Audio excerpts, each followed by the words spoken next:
मित्रांनो नमस्कार. माझ्या यूट्यूब चॅनलमध्ये आपलं स्वागत आहे.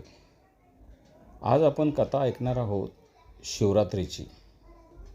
एकदा पार्वतीने परमेश्वर शिवशंकरांना विचारले, असे कोणते श्रेष्ठ तसे सरळ व्रतपूजन आहे ज्यामुळे मृत्यू लोकातील प्राण्यांना तुमची कृपा प्राप्त होईल. उत्तरादाखल शंकराने पार्वतीला शिवरात्रीच्या व्रताची कथा सांगितली. एका गावात एक शिकारी राहत होता. मुक्या प्राण्यांची हत्या करून तो आपल्या कुटुंबाचे पालनपोषण करीत असे.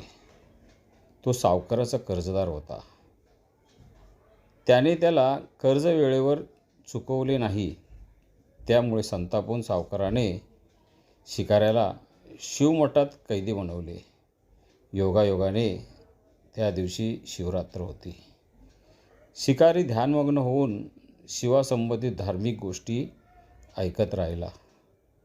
चतुर्दशीला त्याने शिवरात्रीची कथाही ऐकली. सायंकाळी सावकाराने त्याला बोलवून कर्ज फेडण्याविषयी विचारले. शिकारी दुसऱ्या दिवशी सर्व कर्ज फेडीन असे वचन देऊन कैदेतून सुटला. आपल्या दिनचर्याप्रमाणे तो जंगलात शिकारीसाठी निघाला. पण दिवसभरात कैदेत राहिल्याने तो तहानभुकेने व्याकुळ झाला होता.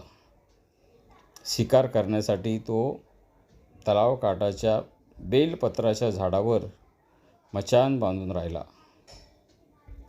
बेलवृक्षाच्या खाली बेलपत्राने झाकले गेलेले शिवलिंग होते. शिकाऱ्याला मात्र हे माहीत नव्हते. मचाण बनवताना त्याने ज्या फांद्या तोडल्या त्या योगायोगाने शिवलिंगावर पडल्या. याप्रमाणे शिवरात्रीचा त्याला उपवास झाला. शिकाऱ्याचे व्रत झाले आणि त्याकरवी शिवलिंगावर बेलपत्रेही वाहिली गेली. एक प्रहारानंतर एक गर्भित हरणी तलावावर पाणी पिण्यासाठी पोचली. शिकाऱ्याने आपल्या धनुष्याने तिच्यावर नेम साधला. तितक्यात ती हरिण म्हणाली, मी गर्भिणी आहे. तू एकाच वेळी 2 जीवाची हत्या करशील, हे योग्य नाही. मी आपल्या पिल्लाला जन्म देऊन लवकरच तुझ्याकडे येईन, तेव्हा तू मला मार. शिकाऱ्याने धनुष्य बाजूला ठेवला आणि हरणी झाडाआड लुप्त झाली. काही वेळाने दुसरी हरण तिथून निघाली. शिकाऱ्याने आनंदाचा पारा उरला नाही. त्याने तिच्यावर नेम साधला. हे बघून त्या हरणीने त्याला सांगितले की, हे पारधी, मी एका कामातूर विरहिणी आहे. आपल्या प्रियेच्या शोधात भटकत आहे. मी माझ्या पतीला भेटून लवकरच तुझ्याजवळ येईन. शिकाऱ्याने तिलाही जाऊ दिले. 2दा शिकार हातून गेल्यामुळे तो चिंतित झाला. तेवढ्यात एक हरणी आपल्या पिल्लासोबत तेथून निघाली.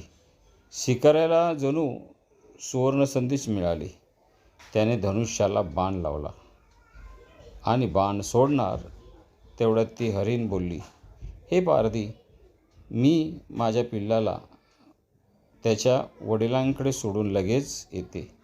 त्यावेळी तू मला मार, मात्र आता मारू नकोस. शिकारी हसला. म्हणाला, समोर आलेले शिकार सोडून द्यायला मी काय मूर्ख आहे? याआधी मी 2दा शिकार गमावले आहे. माझी मुले तहान आणि भुकेने व्याकुळलेले झाले असतील.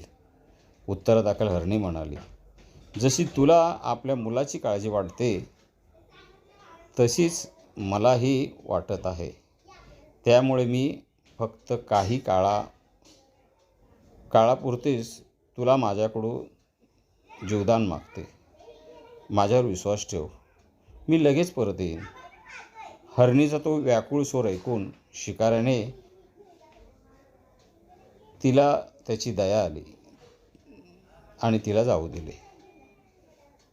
शिकार न मिळाल्यामुळे तो बेलाच्या झाडावर बसून बेलपत्र तोडत खाली फेकत होता. काही वेळाने एक धष्टपुष्ट मृग त्या रस्त्यावरून जात होता. आता त्या मृगाची नक्कीच शिकार करावी असा विचार त्याने केला. पण त्याच्यावर नेम धरला असता मृग दिनवाण्या स्वरात म्हणाला, हे पारधी, जर तू माझ्या आधी 3 हरणींना मारले असेल तर मला पण मार. वेळ घालू नको, म्हणजे त्यांच्या वियोगाने मला एकाही क्षणाचे दुःख सहन करावे लागणार नाही. मी त्याचा पती आहे आणि जर तू मला जीवदान दिलेस असतील तर मला काही क्षणासाठी कृपया जीवदान दे. मी त्यांना भेटून तुझ्यासमोर हजर होईल. मृगाचे बोलणे ऐकून शिकाऱ्याच्या डोळ्यासमोर संपूर्ण रात्रीचे घटनाचक्र आले. त्याने सर्व कथा मृगाला ऐकविली. तेव्हा मृगाने सांगितले, माझ्या 3ही पत्नी इथून वचनबद्ध होऊन गेल्या आहेत. मात्र त्या माझ्या मृत्यूनंतर आपल्या धर्माचे पालन करू शकणार नाहीत. त्यामुळे तू मला आता जाऊ दे. मी त्यांच्या समवेत तुझ्यासमोर हजर होतो. उपास, रात्रीचे जागरण तसेच शिवलिंगावर बेलपत्र चढवल्यामुळे शिकाऱ्याच्या हिंसक हृदयाने निर्मल हृदयात परिवर्तन झाले. धनुष्य त्याच्या हातातून निसटला. शिवाने त्याच्या हृदयात बदल घडून आणले. त्याला आपल्या भूतकाळातील कर्माचा पश्चाताप झाला. थोड्याच वेळाने मृग सहपरिवारासह शिकाऱ्यासमोर आला. त्या प्राण्यांमधील प्रेम पाहून शिकाऱ्याच्या डोळ्यात अश्रू व्हायला लागले. शिकाऱ्याने त्यांना न मारता आपणही मुक्या प्राण्याची हिंसा न करण्याचे ठरवले. देवलोकातून समस्त देव ही घटना बघत होते. घटनेची परिणती झाल्यानंतर देवी देवतांनी फुलाचा वर्षाव केला. तेव्हा शिकाऱ्याने तसेच मृग परिवारांना मोक्षप्राप्ती मिळाली. आणि या पद्धतीने ही अशी आहे शिवरात्रीची कथा. आवडली लाईक करा, शेअर करा. ओम नमो शिवाय.